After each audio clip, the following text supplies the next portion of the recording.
Hey UConn Nation, it's KK Arnold here. If you're looking for the latest UConn women's basketball content, go subscribe to Listen Up to Phil and Ryan. Go Huskies! Very special night. Phil and Ryan Listen Up. Ryan, before we get into the game recap, we all have to acknowledge what happened tonight. It's amazing. Not only the final score, 85, Connecticut 85, FDU 41, but Ryan, to me, more importantly, because he's such a big part, a legend, basketball legend. Ryan, UConn's Geno Auriemma tallies 1,217th win to pass Tara Vanderveer for most by any coach in NCAA basketball history. So Ryan, I saw tonight of course, you watched the game, but I love milestones like this because it's so much more than the game on special nights like this. Can't wait to hear from you what you had to tell me. But I did see very quickly Sue Bird, Diana Taurasi, and Maya Moore all in the house tonight to celebrate.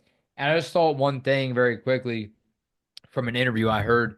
Um, they were so impressed by how Geno was able to adapt. You know, when we talk about coaching careers, usually it's very lucky in any sport nowadays, Ryan. You're very lucky to survive one generation, let alone how many generations has he been around. So I thought that was very important and very special. Look how this man has been able to adapt and to get to know generations and generations to come and the impact that he has made on and off of the court. Oh man, beautiful night. Yeah, I mean they've kind of built like a whole family, so it is really special to everybody that he's coached, and they just kind of built this really big family in UConn, so it's definitely very special.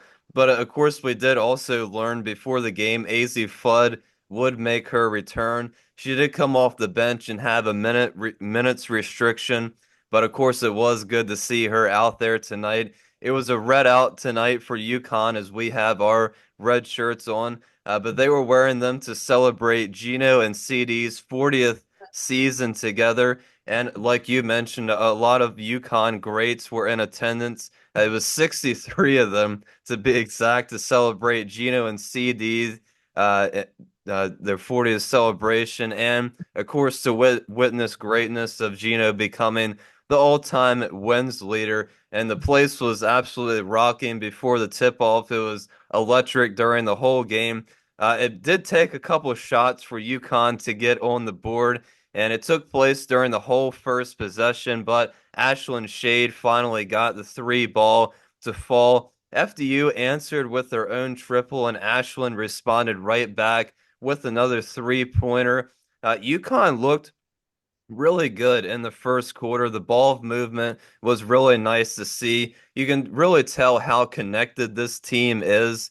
And there's no panic shots. There's almost no bad decisions, bad passes.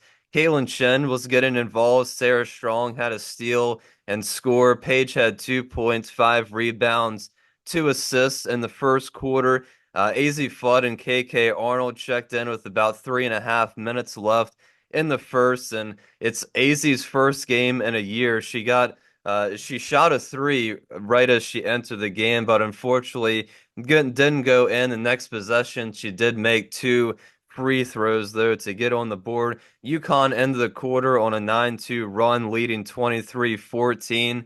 UConn got a lot of open looks on offense, but couldn't get them to fall to start the second quarter. They were getting rebounds, second chances because of their hustle and just overall size advantage. Ice Brady, Morgan Shelley, and Page finally got a couple of shots to fall, and UConn went on a quick 8-0 run in about a minute and a half. And we saw UConn continue their full court press kind of like they have been through these first four games now. But the Knights did do a good job handling that pressure, but they did have 10 total turnovers in the first half.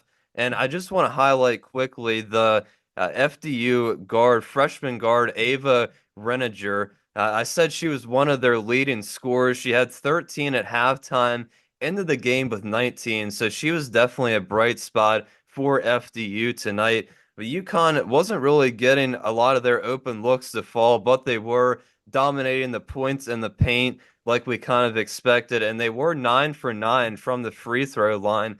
Huskies take a 23-point lead into the break, and Paige Becker struggled to find her shot early, but quick started the offense, got 7 straight points to open the quarter.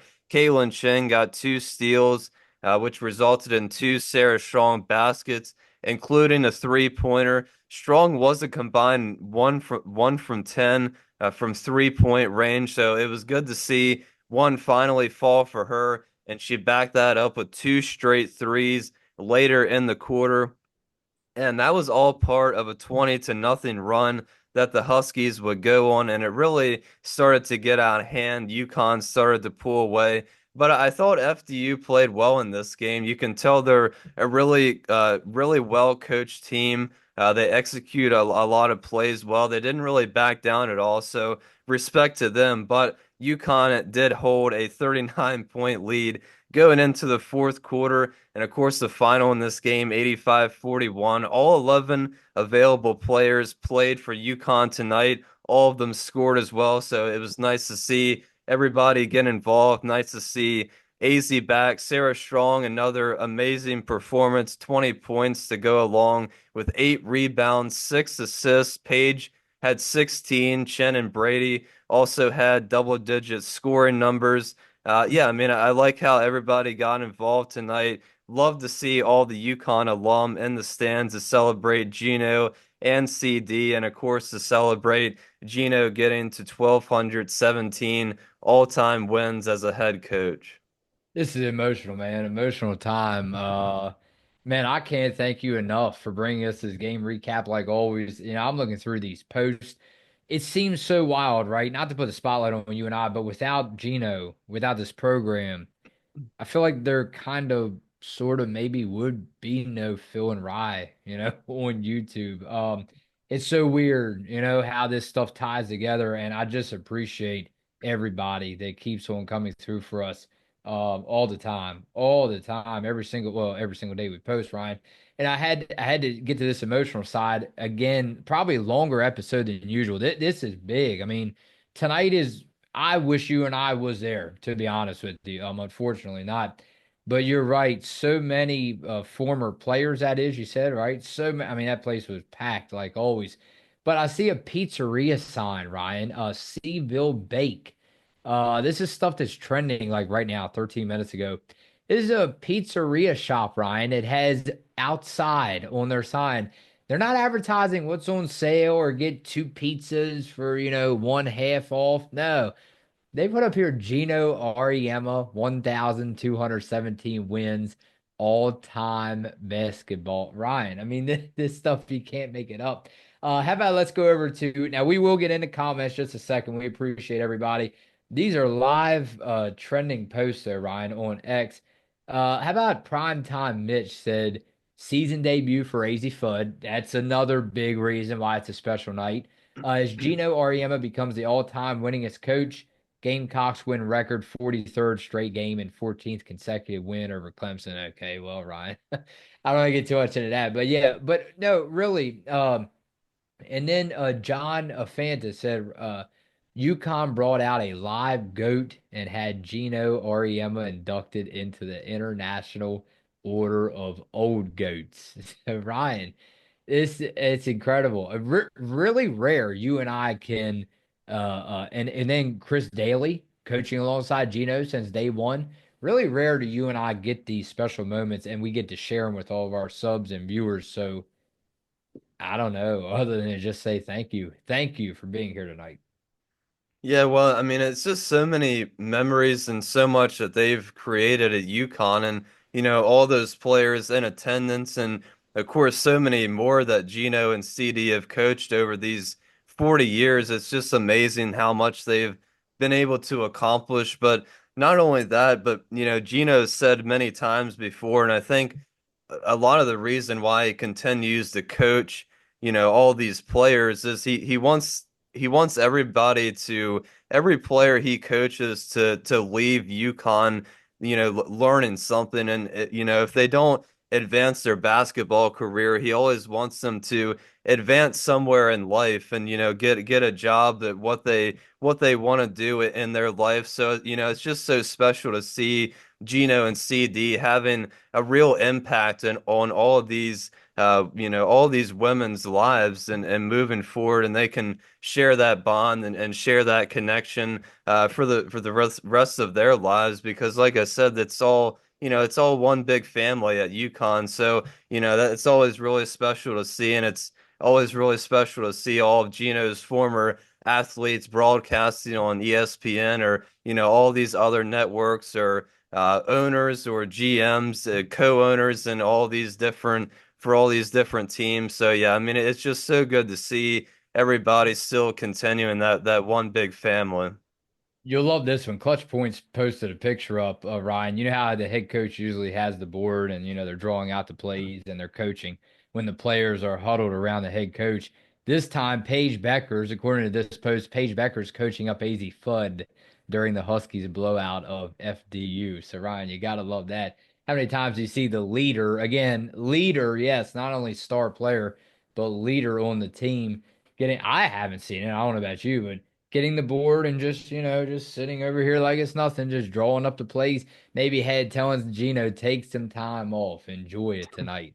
Hey, let's go over to comments very quickly. Jason D'Amico came through and he said, Ryan, you might not like this comment, but I'll read it to you anyway. There is talk of Paige sticking around for another year, stirring the pot. Peace. Back Yeah. down to business talk now.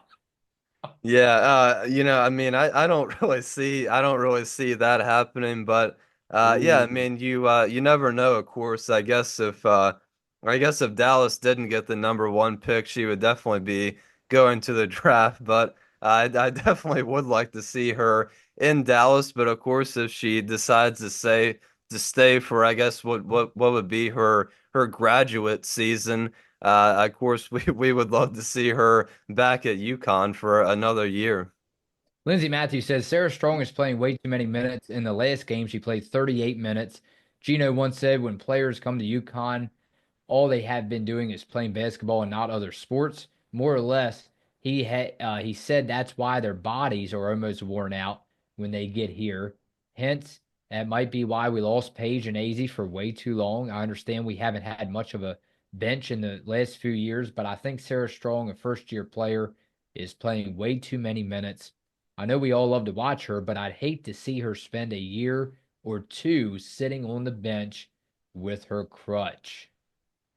Yeah, I don't disagree with that, but of course, it's not helping that we don't have Ayanna Patterson available yet. So we only have Jana El Alfie on the bench as the only backup forward slash center. So, it's kind of hard now for Gino to rotate these forwards out if there's only El Alfie on the bench. And I think that's been the problem, like you just mentioned in previous seasons, is Paige and AZ having to play all these minutes when they were healthy because of all these other players, unfortunately, getting injured. And, Gino only has one or two, at the most three subs to even be available to play off the bench. So, yeah, I mean, going into this season, we're starting to get more healthy now, of course, with AZ being back. So hopefully we can eventually get all 14 players healthy for us, and we can get some of these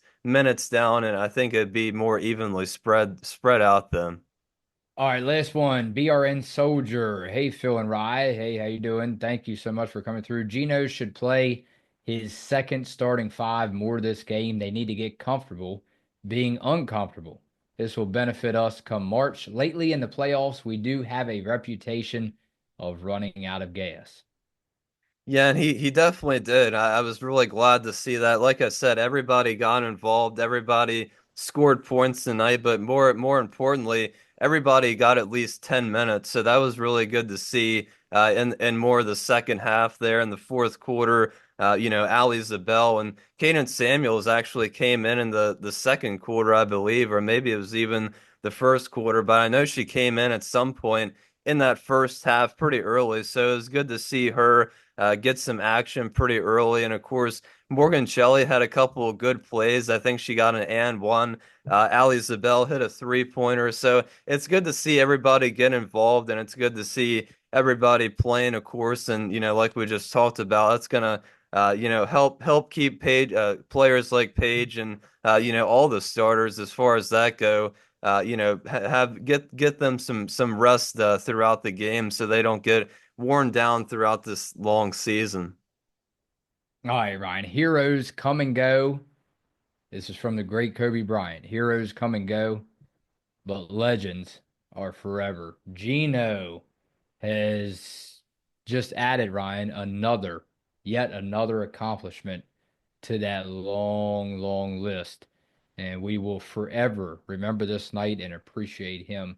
Not that we already was going to, but we just appreciate him even more. And we already knew he didn't have to do this, right? To cement his legacy and show us how great of a person he is. But it's just that much more sweeter. And Ryan, I wonder if this will carry over. I wonder if this is just a little clue. People congratulating Geno here and there, and that's fine. But you know what's in the back of Phil's mind? I wonder if this is just a clue that that special moment is coming in March/April. Phil and Rye on Listen Up.